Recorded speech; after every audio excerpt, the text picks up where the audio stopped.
እንደምን ዋላችሁ ዲያስፖራ ሚዲያ ተመልካቾቻችን። የሳምንቱን የሰማናቸው የተጫዋች ዝውውር መስኮት ለመዳሰስ ነው። እንዲሁም ደግሞ እንዳያችሁት ተጠባቂው ሻምፒዮንስ ሊግ የሴሚ ፋይናል ጨዋታዎች ተደርገዋል። በሚገርም ሁኔታ ጥሩ ነው። ያው ኳስ ሳትጠብቀው ይፈጥናል፣ ስትጠብቀው ደግሞ ይዘገያል። የኳስ ባህሪ ነው። ነገር ግን ጥሩ ጨዋታ አይተናል በአርሴናል እና በአትሌቲኮ መሃል። አትሌቲኮ እንደተጠበቀው ያህል ያው አፈግፍጎ ተጫውቷል። አርሴናል በደንብ ተጭኖት አትሌቲኮን ማሸነፍ ችሏል። አትሌቲኮ የተጠበቀውን ያህል ጫና አድርጎ እንደሚያልፍ ቡድን አልታገለም። አርሴናልን ብዙ ቻሌንጅ አድርገው ለማለት ይከብዳል። እንዲሁም ደግሞ በሌላኛው ሴሚፋይናል ጨዋታ በፒኤስጂ ከሙኒክ ያደረጉበት ጨዋታ እንደተጠበቀው የፒኤስጂ አማካይ ክፍል እና የባየር ሙኒክ የአጥቂ ክፍል በጣም ተጠብቆ ነበር። ግን በሚገርም ሁኔታ የባየር ሙኒክ የአጥቂ ክፍል እንደተጠበቀው አይነት ጫና ሳይፈጥር አልፏል። እንደውም ጨዋታው እንደተጀመረ ኦስማን ደምቤሌ የጨዋታው ጅማሬ አካባቢ የመጀመሪያውን ጎል ሲያገባ ያው ሁላችንም ውስጥ ልብ የነበረ ጀመረ 9-10 ጎል ጨዋታ ብለን ሁላችንም ጓግተን ነበር። ነገር ግን ያ ከገባ በኋላ አልሞስት በጣም እንደውም አከራካሪ ነገሮች ኑኖ ሜንዴዝ ኦሊሴሌ በሰራው ፋውል እንዲሁም ኳስ በእጁ ነክቷል። እንዲሁም ጆዋን ኔቬዝን ቪቲኛ የመታው ኳስ እጁን ነክቶታል። ነገር ግን የራሱ ቡድን የመታው እጅ ካስነካም የሚል ህግ አለ። የራሱ ቡድን ካስነካ ቅጣት አይደለም። እንደዚህ አይነት ህጎች በቫር እስኪታይ ድረስ እንደዚህ አይነት ድራማ የበዛው ነገር ሆኖ እንደመጀመሪያው ዙር 9-10 ጎል ሳናይበት በአንድ ጎል በመጀመሪያው በገባው ጎል ሙኒክ የተጠበቀውን ያህል ጫና ሳይፈጠር መጨረሻ ላይ ሃሪኬን ባገባው ጎል አንድ እኩል ሆነው ተጠናቋል። ነገር ግን እንደተጠበቀው ብዙ ጎል እናያለን ብለን አስበን ነበር። ያው እንዴት እንደሆነ የሙኒክ አጥቂ ክፍል ተዳክሞ ነበር። ባለቀ ሰዓት ነው ያገባት ሃሪኬን ያችን ጎል። ከዛ ውጪ ግን ብዙ እንደተጠበቀው አልተንቀሳቀሱም።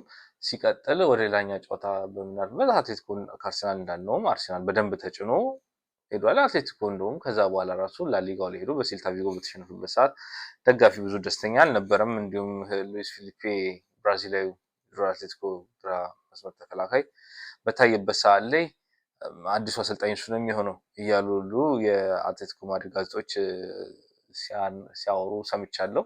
እና አትሌቲኮ እንደተጠበቀው ያህል ተጽዕኖ ሳያደርግ ፍጻሜ ላይ ፒኤስጂ ከአርሴናል ፒኤስጂ ባለሜዳ ሆኖ ይጠቀሳል። አርሴናል ከሜዳ ውጭ እንደሚጫወት ቡድን ተደርጎ ሃንጋሪ ቡዳፔስት ላይ የሚገርም ፍጻሜ ለማየት እንጠብቃለን። አርሴናል ከብዙ ዓመት በኋላ የሚያደርገው ነው። ትልቅ ግድግዳ አለ ፊት ለፊቱ ሻምፒዮንስ ሊግ ለመብላት። አሁን ግን ፒኤስጂ እንዴት ያደርጋል የሚለው ነገር እናያለን። ፒኤስጂ ምክንያቱም ክለብ ወርልድ ካፕ ላይ በቼልሲ የደረሰበት 3-0 ሽንፈት የሚያውቅ ሰው ፒኤስጂ አይሸነፍም ማለት አይቻልም። አርሴናል ደግሞ ዘንድሮ ምንም ድክመት እናወጣበት ቡድን አይደለም። ግን ሁለት ጥሩ ቡድኖች ነው። ሁለቱ ቡድኖች ላይ እስቲ ፍጻሜው ሲደርስ በኢትዮጵያ ግንቦት 22 ነው ጨዋታው። እስቲ ያን ጊዜ ሞር ስለ ጨዋታው ሲደርስ መግለጫ አናላይዝ እንሰራለን። ምን እንጠብቃለን የሚለው ነገር በደንብ እናወራለን። ግን ለፍጻሜ ተጫዋች አርሰናል ከፒኤስጂ ከአርሰናል ሆኗል። ከዛን ወደ ዋና ተጫዋቾች ዝውውራችን ስናቀና ዙር ከማቅናታችን በፊት አርሰናል ዛሬ ዌስትሃምን አሸንፎ ዌስትሃም ወደ ሻምፒዮንሺፕ የሚያደርገውን ጉዞ አጠናክሯል። ዌስትሃም ባለቀ ጎል አግብቶ ተሽሮባቸዋል። ምክንያቱም በረኛው ላይ ፓውሎ ፊሊፔ እጁን ይዞታል በሚል ተሽሮባቸው 1-0 አርሰናል በማሸነፍ ዌስትሃም ወደ ሻምፒዮንሺፕ የሚያደርገው ጉዞን ያፋጠነው። ቶተንሃምንም አትርፎታል። አርሰናል ወደ ዋንጫ የሚያደርገው በጣም በርንሊ የመጨረሻ ጨዋታው እና ከበርንሊ ጋር አርሰናል ይቀለዋል። ምክንያቱም ከባዱ ጨዋታ ነበር። ይሄን ካለፈ በርንሊ አይከብደው። ሲቲ ጋር ደግሞ ሲቲ በብሬም ተሸንፎ ነጥብ ልዩነት ወደ 3 ከፍ ስላለ አርሰናል የማሸነፍ ዋንጫውን ፕሪሚየር ሊግ የማንሳት ድሉ ሰፊ ደረጃ ደርሷል። እና እነዚህ እንዳሉ ባርሴሎና ደግሞ የስፓኒሽ ላሊጋ ዋንጫ አሸናፊ ሆኗል። ዛሬ ሃንስ ፍሊክ በጣም ክለብ ወዷል ብሏል። ዴኮ ቦርዱና ሃንስ ፍሊክ በጣም የሚገርም ሁኔታ ሰርቷል። ማድሪድ ቤት ደግሞ ብጥብጡ እንደቀጠለ ነው። ማድሪድ ቤት ያለው ብጥብጥ በጣም በቫልቫርዴ እና በሹዋማኒ መሀል የተከሰተው ድብድብ ማድሪድ ቤትን እያመሰ ነው። ተጫዋቾቹ 500,000 ፓውንድ ቅጣት ነው የተጣለባቸው እና ይሄ በጣም ተጫዋቹ አምና ሁሉንም ይቅርታ እንዲጠይቁ ተጠይቀዋል። በጣም ከባድ ነገር ነው። ከባድ ነው። ባርሴሎና ጥሩ የአውሮፓ ላይ ጥሩ ባይሆንም ላሊጋ ሀገር ውስጥ ግን ክብሩን ማስጠበቁ ለባርሴሎና ጥሩ ነው። ብዙ መሰናክል ውስጥ ያለፈ ቡድን ስለነበረ ማለት ነው። እና ወደ ዝውውር መስኮቶቻችን ስናልፍ ከማድሪድ እንጀምራለን። ማድሪድ ያው እንደሚታወቀው ባርሴሎና ዋንጫው ከበላ በኋላ በጣም መልበሻ ክፍሉ በጣም መከፋፈልና መናናቅ በደረሰበት ሁኔታ ይደርሷል። ምክንያቱም ይሄ በጣም መናናቅ የጀመረው አመቱ ሲጀመር በአሎንሶ ታክቲክ ነው። የአሎንሶ ደጋፊ አለ፣ የአሎንሶ የማይደግፉ አሉ። እና እነዚህ ጭቅጭቆች ብዙ ነገር ፈጥረዋል ማድሪድ ቤት እና አሁን ሆዜ ሞሪኖ ያንን ነገር ያጠራልኛል ብሎ ፍሎሬንቲኖ ፔሬዝ ሆዜ ሞሪኖን ለማምጣት በጣም ወስኗል። እና ሆዜ ሞሪኖ ለማድሪድ ቤት ሞር ጠንካራ የሆነ ፐርሰናሊቲ ስላለው እነዚህ መከፋፈሎች የሚያባራቸውን ተጫዋቾች አባረው የሚያስቀራቸውን አስቀርቶ ባርሴሎናን ይሰራል እየተባለ ነው። ከዚህ ውጪ ደግሞ ወደ ጣሊያን ሴሪያ ዝውውር ስናልፍ በርናንዶ ሲልቫ ማንቸስተር ሲቲ ለቅቄ ቅዝቃዜው ማንቸስተር ሲቲ ያለው ቅዝቃዜ ከአቅሜ በላይ ትንሽ ማንቸስተር ሲቲ ወደ ደቡብ እንግሊዝ ወደ ደቡባዊ ክፍል ቢሆን በረዶ የማይሰራበት ክፍል ቢሆን መቆየት ደስ ይለኛል ብሎ ነበር። ነገር ግን አሁን ከቅዝቃዜ የተነሳ ማንቸስተር ሲቲ የሚለቅ ብሎ አቋሙን አሳውቋል። በዚህ ምክንያት በርናንዶ ሲልቫ ወደ ጁቬንቱስ ለመሄድ ዝግጅት ላይ እያደረገ ነው። በርናንዶ ሲልቫ ጁቬንቱስ ይሄዳል ብለን እናስባለን። እንዲሁም ደግሞ ኤሲ ሚላን ይሄዳል ብሎ ቱቶ ስፖርት ነው ያወጣው ይህን ዜና እና በደንብ እየተጠበቀ ነው። ሌላኛው ደግሞ ከበርናንዶ ሲልቫ ውጪ ያው ጋርዲዮላም ከበርናንዶ ሲልቫን ይከተላል ተብሎ የሚጠበቅ ሰው ነው።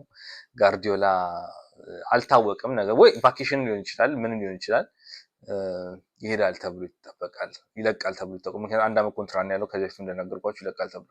ከሌላኛው ደግሞ ጣሊያን ሴሪያ ካለበት ፋይናንሻል ችግር በጣም ከመውረዱ የተነሳ አብዛኛው የነጻ ገበያ ተጫዋቾችን እየሰበሰበ ነው እና ሌላኛው እነዚህ የድሮ ጋዜጦች ናቸው ታውቋቸዋለች። የድሮ ጣሊያን ሴሪያ ያያችሁ ላይክ እነ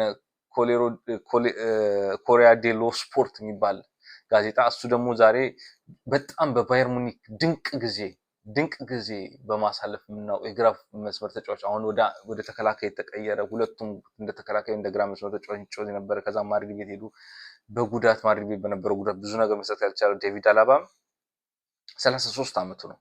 የሱም ወደ ኤሲ ሚላን ወይ ጁቬንቱስ በነፃ ዝውውር እሄዳለሁ እያለ ይገኛል። እና ጣሊያን ሴሪያዎች ጠንክረው በነፃ ጎል ተጫዋቾች እየሰሩ ነው። የነፃ ዝውውር ተጫዋቾች እየሰሩ ነው። እንዲሁም ደግሞ ጁኒየር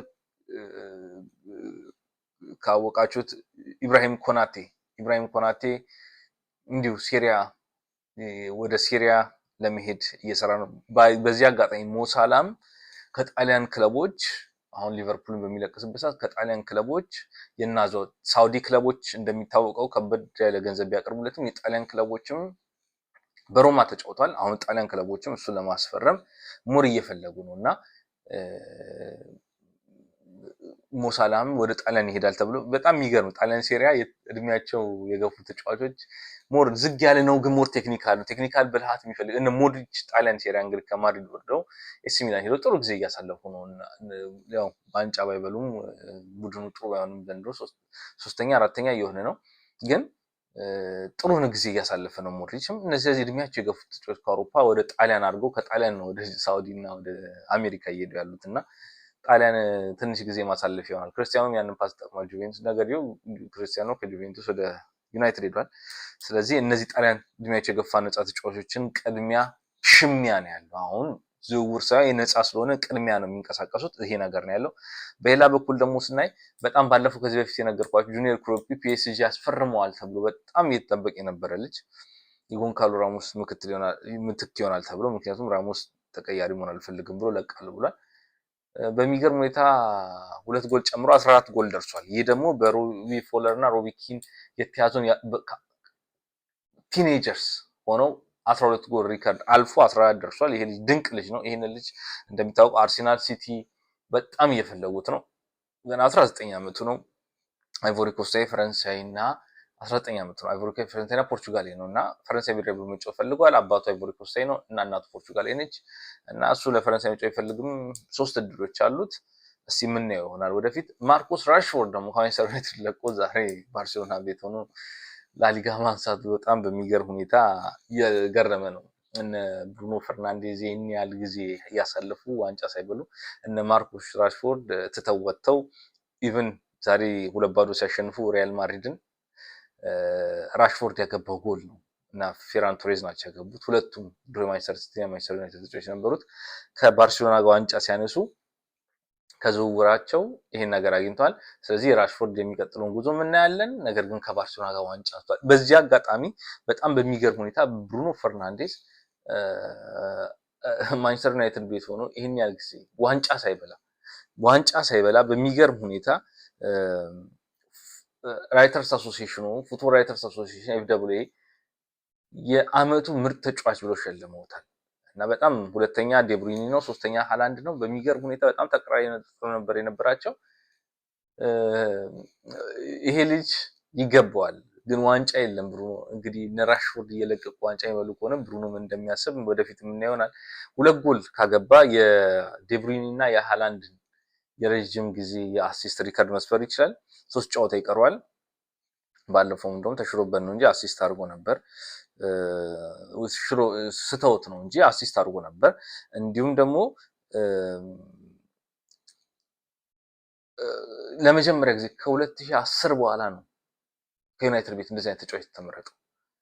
ከዩናይትድ ቤት እንደዚህ አይነት ተጫዋች ከ2010 ሚንስ ኦልሞስት ወደ 16 ዓመት ሆኖታል ዩናይትድ ቤት እና ብሩኖ ዋንጫ ዩናይትድ ቤት የሚቀጥለው ዓመት ቀጥሎ ይቀጥላል አይቀጥልም የሚለው ነገር ሳይበላ እንደዚህ ቡድኑ ቅድመ ሁኔታዎች አድርጓል። እርግጠኛ አይደለም ቡድኑ ሊቀጥልም ላይቀጥልም ይችላል፣ እርግጠኛ አይደለም። ነገር ግን እንዴት ይሆናል የሚለው ነገር የምናየው ይሆናል።